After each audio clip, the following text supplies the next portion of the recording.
everyone. Welcome to the latest episode of RevDive. I'm Kim Tolliver, and our guest today is attorney Steve Kaufman. He's a partner at Wright, Constable Skeen. They're located in the Baltimore, Maryland region, as well as Richmond, Virginia. Today, we're going to be talking about medical practice acquisitions, and we're going to look at it from both the buyer and the seller's perspective. Hi, Steve. You have a wealth of knowledge, and I wanted to just kind of give you a moment to talk about your background so that our listeners and viewers can learn a little bit more about who you really are. Sure, and thanks, Kim. Thanks for having me. It's a pleasure to be here with you. As you said, I'm a lawyer. I'm work out of Baltimore. My firm we have offices throughout Maryland and Virginia. I'm a healthcare lawyer. I help doctors for a living. I move them around from job to job doing employment contracts. I represent practices. I make partners. I help buy practices, sell practices, what we're talking about here today. I do pretty much everything for my doctors. You buy a new house and the roof leaks, I go after the contractor for you. You get a speeding ticket in that nice new car, I got you covered. Your kid gets thrown out of that really nice private school, I get them back in. And the other thing is, let me also add to that, I look at you as a stand-up comedian when it comes to healthcare, because you and I definitely bounce off of each other, great comedy. And we definitely keep healthcare leadership fun and exciting. So thank you so much. It's my pleasure, and I want to add, not only do I do this all day, and if I feel like see all this gray hair, I've been doing it for a while. I'm married to a doctor who runs her own practice, pediatrician, right? Rona, and means I get to come home at night and do this some more. So it's pretty much what I do. So today we'll talk about buying and selling practices. And please give her my best. You guys are an amazing team. I'm so glad to have you on today. So Steve, the healthcare industry has changed so much with COVID. COVID has impacted the private practice exponentially, right? I mean, and right now, I think this topic is very timely because there's so many opportunities that I think the public health emergency has shown for physicians to collaborate with one another, whether they're collaborating in an ACO or a clinically integrated network, or the physicians who are retiring.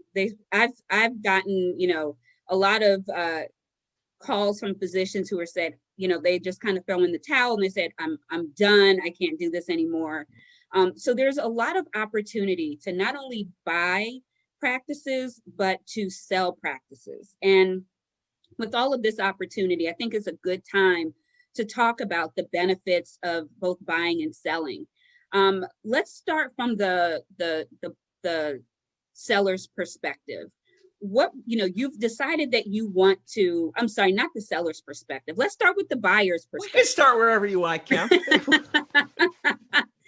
What are your thoughts about the benefits of buying versus maybe starting up a brand new practice right now in the middle of a public health emergency?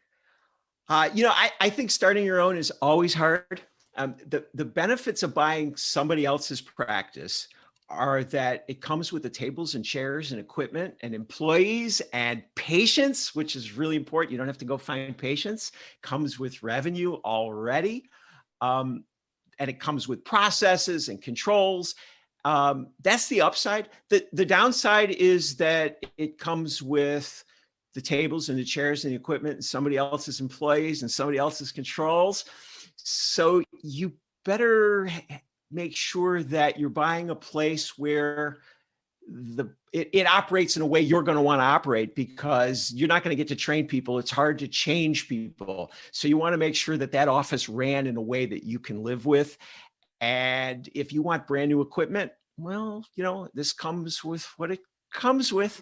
So maybe it's good, maybe it's not. But on the whole, you're buying the patients and you're buying the revenue. And that's a heck of a lot easier usually than finding your own. And that's the biggest benefit. And that's a really good point.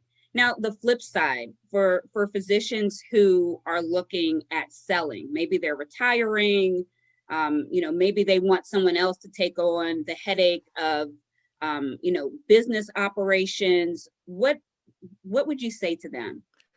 Uh, you need to think about what is a buyer looking for, right? And then I want to give it to them. So when you sell your house, you say, oh, gee, my bathroom is terrible. I'm going to upgrade my bathroom. It'll make it easier to sell. I'm going to paint the walls white so it's lovely. Well, if you're a buyer, if you're a seller, you need to do the same sort of things. So get together with your accountant, clean up your books, right? Your seller is going to be looking at your books. Are you making any money? Are you collecting all your money? Get rid of all that dead accounts receivable you've Oh been my collecting gosh. for years, right? Get rid of it. Go collect your bills. Boost your revenue, right? They're buying your revenue. Get your revenue up. You got some old, terrible piece of equipment, replace it. You're trying to sell to somebody young, used to the most modern stuff, replace it. You got an old, outdated website, or worse, no website, fix the darn thing. Make it look new. Prep the place up a little bit and try and clean up some of your problems. You've got that grouchy, terrible MA who everybody hates and you just can't get rid of her. Maybe now's the time, right? Right. Try and think and we'll talk about it a little bit, but I'm a buyer. What am I looking for? And then try and accommodate that. You brought up a really good point that I just want to touch on a little bit is cleaning up AR. And, from a revenue cycle perspective, it's something that all of us should, try to do. But I think it's even more important during the buy sell process because there are going to be things that, folks are going to be looking at, right? And I guess we're going to talk about that a little bit more. But that's music to my ears that you definitely encourage cleaning up AR.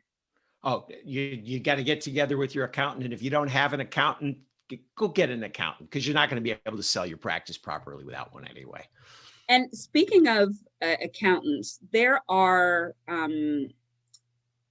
assets that a practice will have, right? There are also going to be liabilities that a practice will have.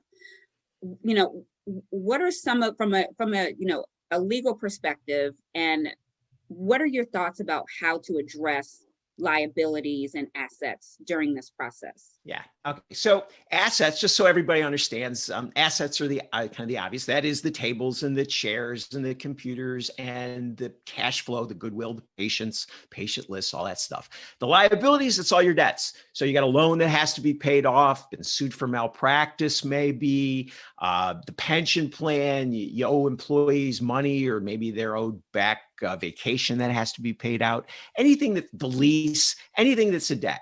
Well, when I'm a buyer, generally, I don't want your liabilities. I don't want them. No, thank you. I don't want your malpractice claims. I don't want to repay your loans. So buyers only want to buy assets, which means they don't want to buy your company. They don't want the shares in your company. They don't want the membership interests in your company. They just want your assets. So typically what will happen is a buyer will go form a new company. Or maybe you've got an existing practice and you'll fold it into the existing practice, but you'll start a new practice and then you'll buy the assets and not the liabilities. At least maybe you'll buy some select liabilities. You'll take on some select liabilities, but in general, you don't want them. Sellers would like to get rid of them. Well, that's nice. It's not, except in extraordinarily rare circumstances, it's not going to happen. So just figure you're going to sell assets and you're going to have to clean up your own liabilities. Right. Good point. Now, with all of that being said, there needs to be an evaluation process or a practice valuation, an assessment of a practice. Once there's that, determination that you're going to buy. Can you talk about what will be assessed and who should be involved in that assessment process? Sure. The assessment process, you're certainly going to need your accountant. You're going to need an appraiser at some point. If you decide that you want to go forward, what's this place really worth? Sometimes the accountant is the appraiser. You're going to need Kem Tolliver because you're going to need to have to understand the revenues. You're going to have to, that's mostly what you're buying. You got to really understand that. You're going to need, you should probably have your lawyer on board at that point, because if you let it go too long, bad stuff happens.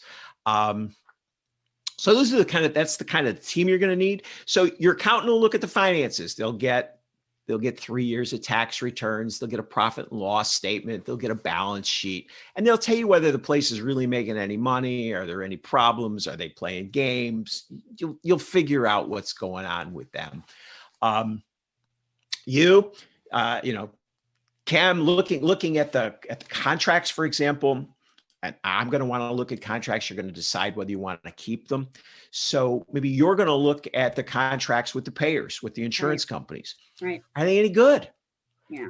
Do they take terms? Yeah. Yeah. Are they making it? Can they be improved, or maybe not? Right. If they can be improved, you could say, well, I can make more money than this place is making. But maybe you're going to make less money when you go do your own contracts. You're not going to be able to get some that are as good. You got to look at, is the mix something I want? They take, the practice you're buying takes 10 different insurance companies, and you don't want anything to do with 5 of them.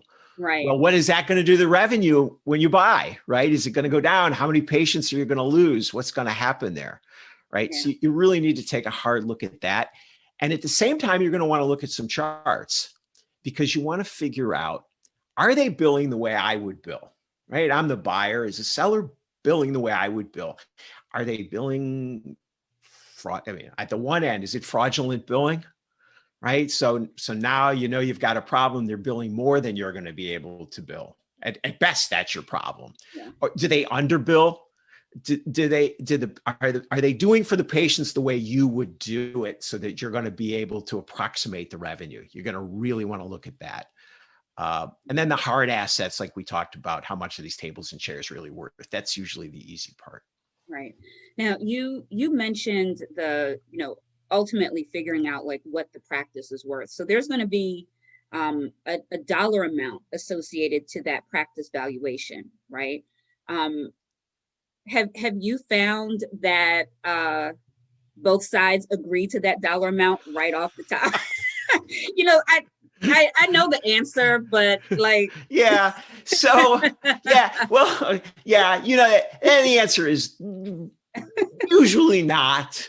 The sellers are usually asking for more than they would accept, and the buyers are offering less than they would pay. And maybe there's a broker in the middle who's encouraging one side to come down and the other side to go up, so the broker can make their fee when the deal gets done.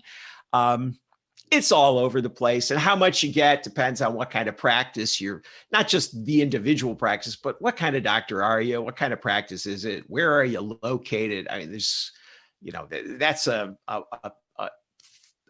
thing by place analysis. Yeah. I will throw in one thing though, Cam, that I think is underappreciated in a lot of places, which is selling to a hospital is generally a different thing than selling out to an individual private practitioner. Absolutely. Hospitals don't want to pay you for your practice.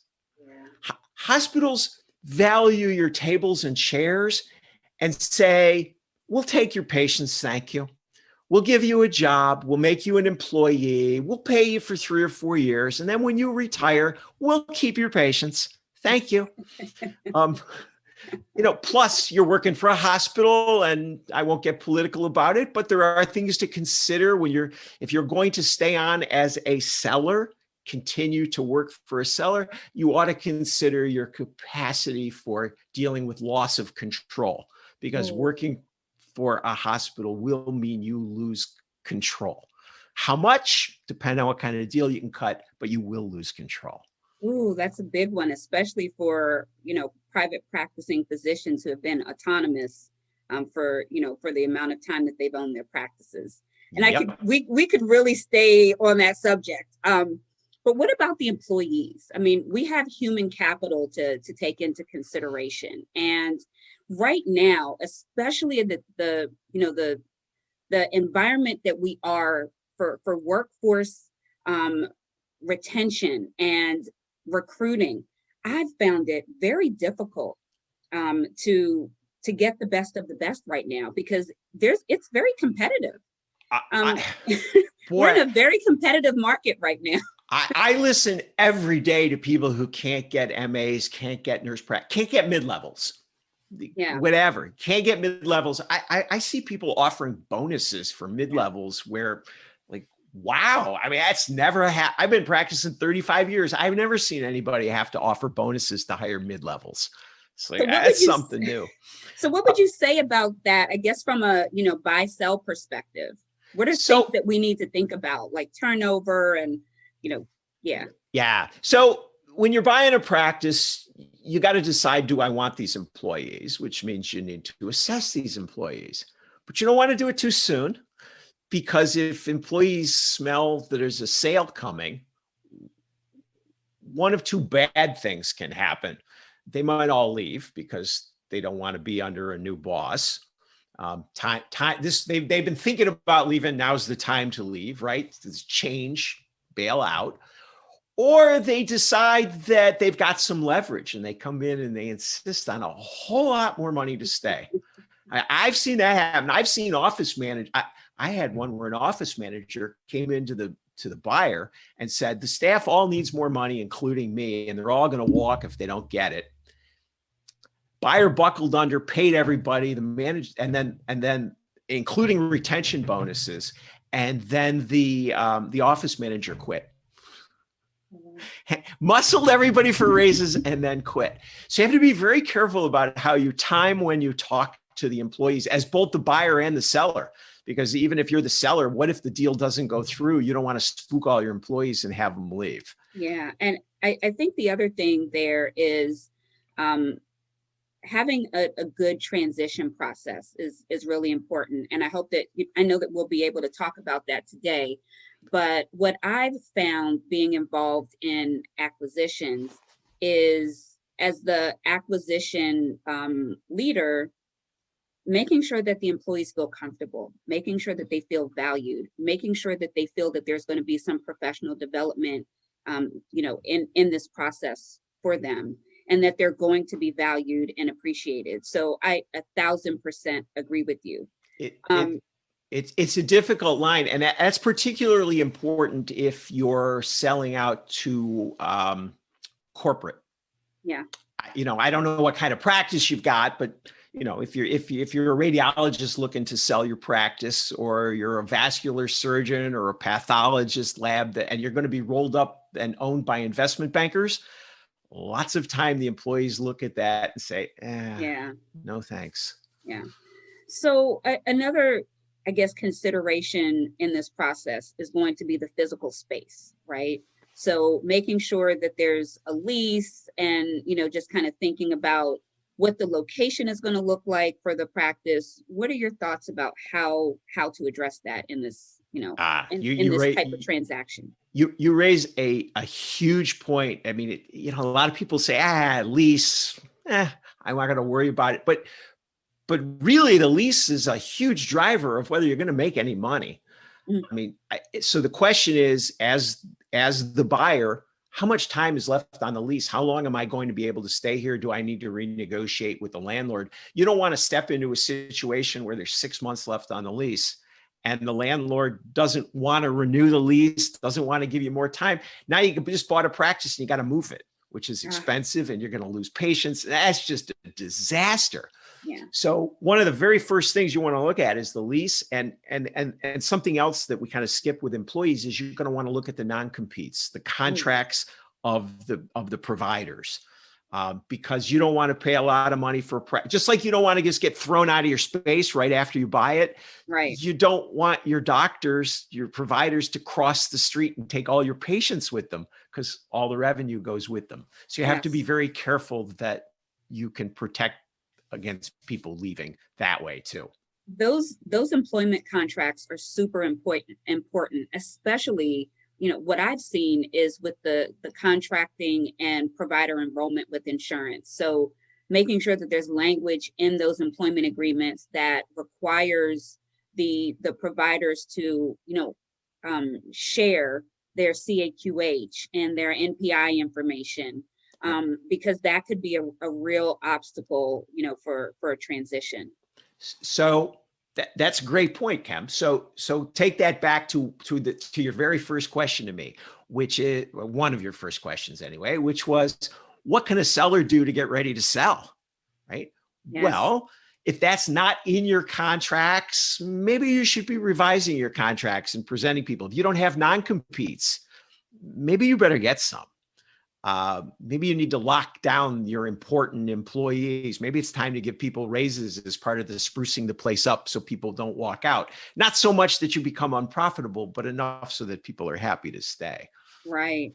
Now, there's obviously a transition process when the seller and the buyer are kind of working through the transaction, and the seller becomes very important in that transition process. There's so many thoughts to think about. How long do you keep them? What's their role? What's your thought about that? That you're right. There's a lot of things to think about. So all right. So if you're the seller, you got to decide, how long do I want to practice after I sell? Do I want to sell and then just get on my boat and sail around the world? Or am I hoping to make income for the next 2 or 3 or 4 years, right? What's my goal as a seller?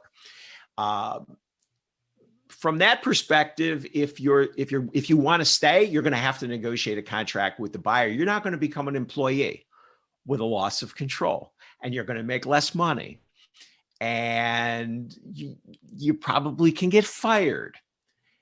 And you got to decide how long you want to work under those circumstances.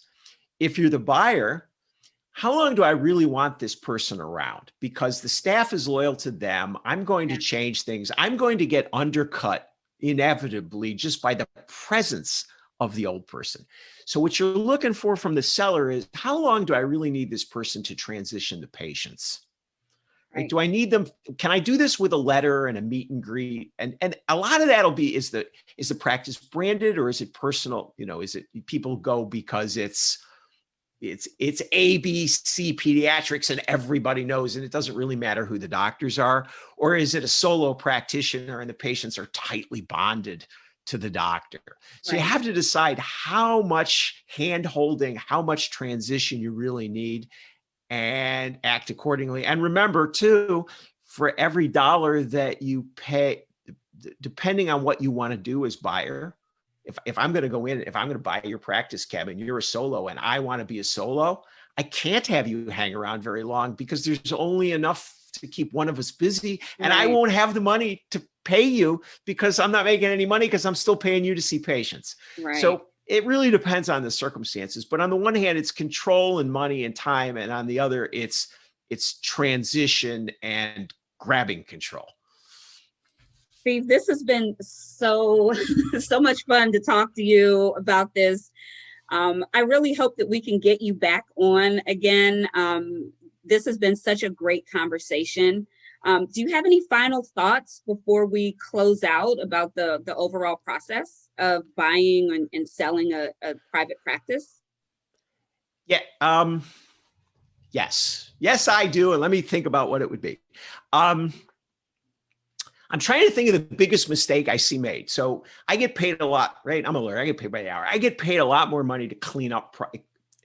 I get paid a lot more money to clean up problems than to make sure they don't happen in the first place.